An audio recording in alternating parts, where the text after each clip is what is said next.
Hey everybody, it's All for His Glory Alone, also known as the Dog Preacher. Hey Paul, Hey, how you doing? How are you? Long time no hear. pretty good. We've talked before, right? Yeah, a long time ago. Yeah, Okay, because I know that we've kind of conversated a little bit through text, but I didn't know if we actually had talked or not. So yeah. No, quite some time ago because yeah, quite a long time ago we had a chat. And we were in some hangouts together where I basically was just listening to what you were saying in regard to people's I questions. think Yeah, I do. The more you talk, I think the more I do remember you. Yeah. yeah, yeah. No, I do definitely do. Um, yeah, you know John Adams, don't you? Probably would. I don't know. The Oh, name's Jude, too. Jude. Actually, it might not be. The name is Jude. the name is too generic. Yeah, yeah, Tom yeah. Adams. Yeah, yeah. Sorry, Tom Adams. Yeah, silly me. Oh yeah, yeah. I worked with him. He's a friend of mine. I've known him for several years. But That's how I came across you because he's a friend of mine too. So yeah. okay, yeah, I used to work with him out in Santa Monica, California, for about three Oh, that's right. years. I've watched some of your evangelism videos. I really did enjoy those. They were fantastic. Yeah. Yeah, I kind of have to put him back on the channel. His channel got erased, so they got taken down. And How then come?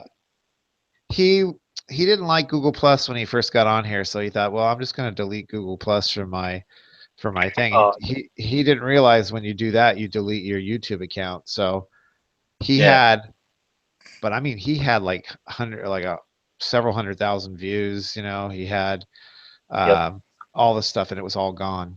And so he had to go back on his hard drive and retrieve all that he could. And we lost probably about four of the last ones I did, and I think the later ones were better than the earlier ones. Yeah, that would have been an absolute disaster for him.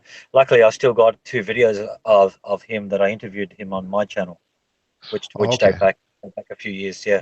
Do you remember the video that was put up about why I'm a Calvinist or whatever? And it was I do. him. Yeah. Yeah, I do remember that. Him, yeah, him, Jim McClarity, and a few other guys Yeah. were in it. Do you remember that?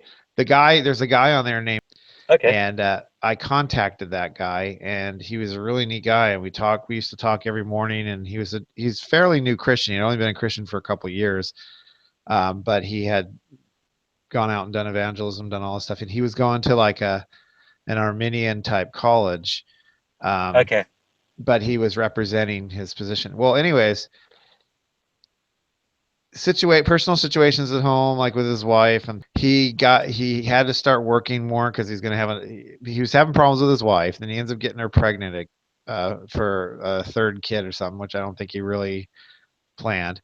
And so he has to go work longer hours. So he pulled away from everybody. And you didn't really hear much from him. I didn't hear him. He didn't really call me. He wasn't doing his videos like he normally does. And he Yeah. was friends with like Zucker 88 and all this other different people. Well, he's gone for a while, and then Yep. all of a sudden he comes back, and Yeah. he's a full preterist now. Oh, really? Yeah, I reached out to him uh, on the phone, trying to talk to him, everything, and he just wouldn't budge. And so I told him, I says, I'm sorry, Oh, bro. he's joined the cult now, hey? Yeah. So I said, I'm sorry, bro. I'll pray for you, but I can't consider you a Christian brother, and I can't really fellowship with you, but I can pray for you. Man, that's Because unbelievable. yeah, he denies Christ already came back spiritually. Oh yeah, I've heard it all before. My father shocked me about 2 years ago. And he was evangelizing me, and I thought, you're really singing to the choir. I don't know why you're trying so hard. And he says, well, you just really need to understand what I'm trying to say to you. I said, okay. So I switched off screensaver that was going on in my head. I actually listened to him, and I thought, hang on for a minute, what? And I realized what he was talking about. And he was into this preterism kind of stuff, and he was full bloom, and he was excited. It was like he's just discovered America. And I thought, man, you need to really chill out, dude. And so I investigated a bit, and I started dialogue with him and interact, and he didn't really have any good answers. And I just thought this whole thing's a waste of time. Yeah. Derek didn't believe that there was a physical resurrection of the dead, Oh, right, uh, okay, yeah, and he didn't believe that Gnosticism.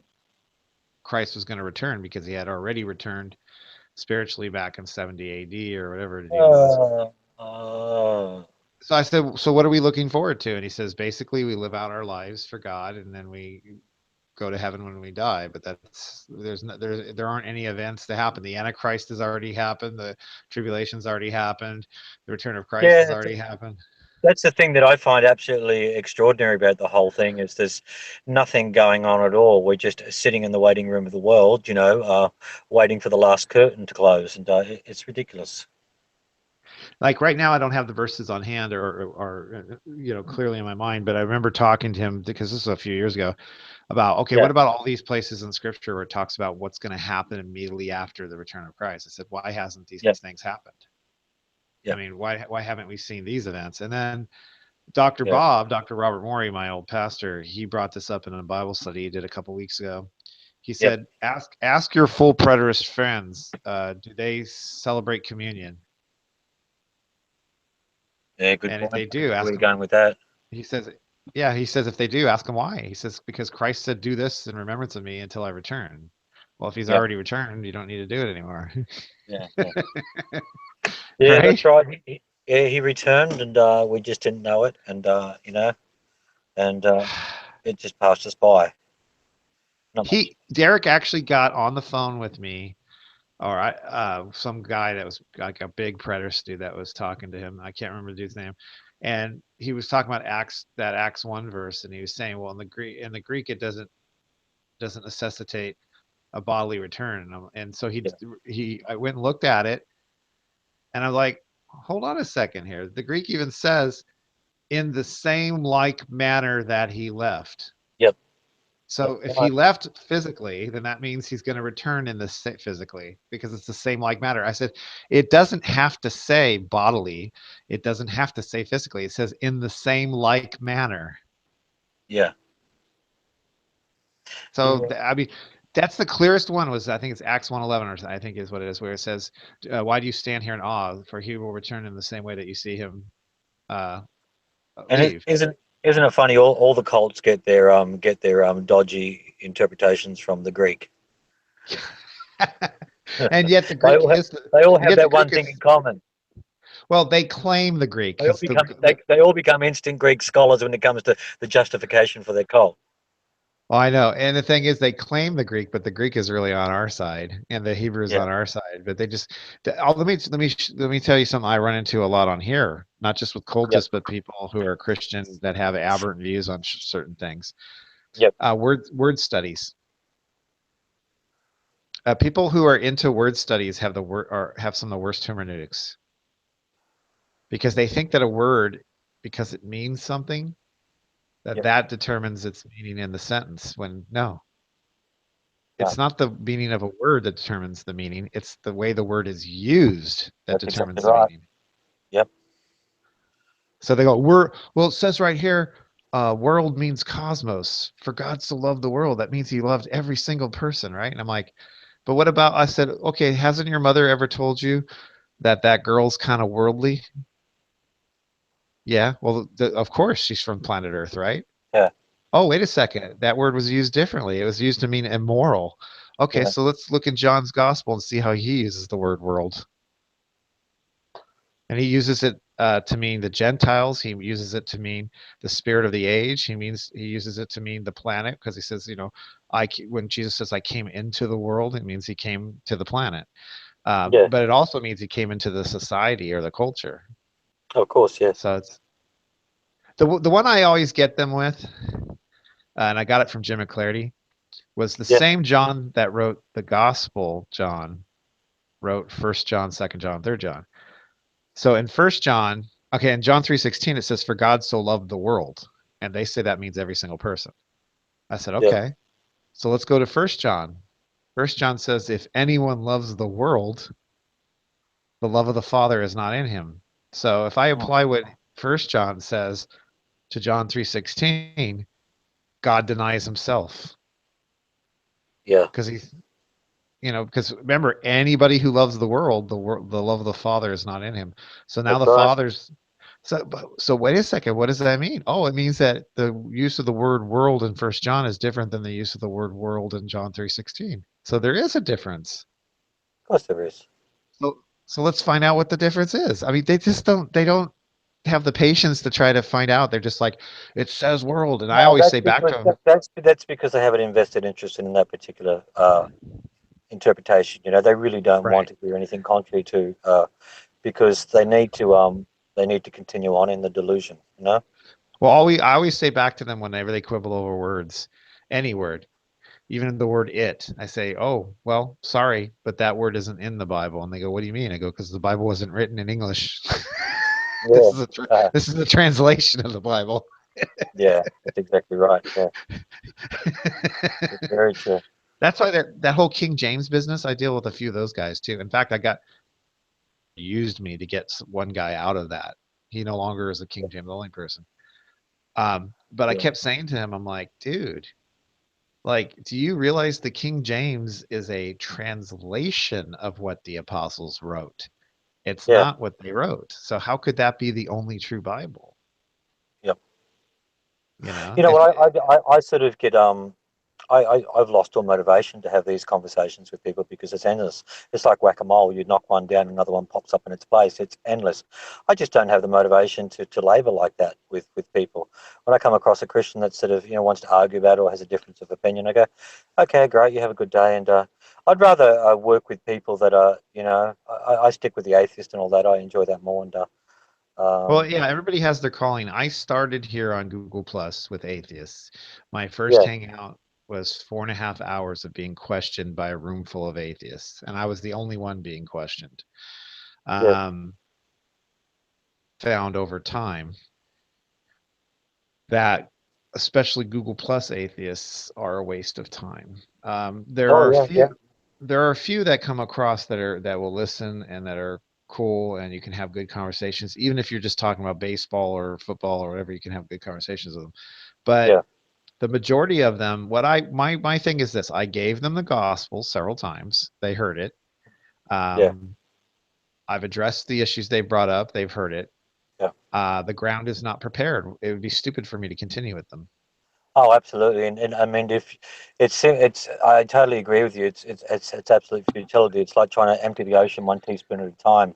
It's futile. But I tell you what, I have such an interest in one. So, why the majority of my articles are geared in that direction towards atheism. It's not so much because I'm dealing with a hardline atheist. You know, I don't care about them. I consider them demon possessed.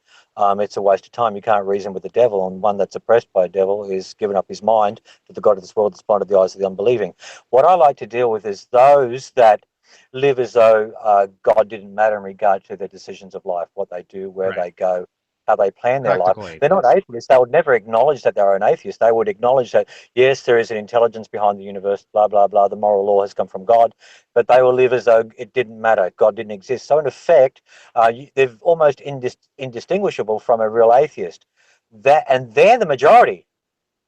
And so when I speak atheist lingo, it resonates more with them. It sort of it hits them. It makes them think. They have more humility to listen and stop and ask questions than the actual infinite skeptic.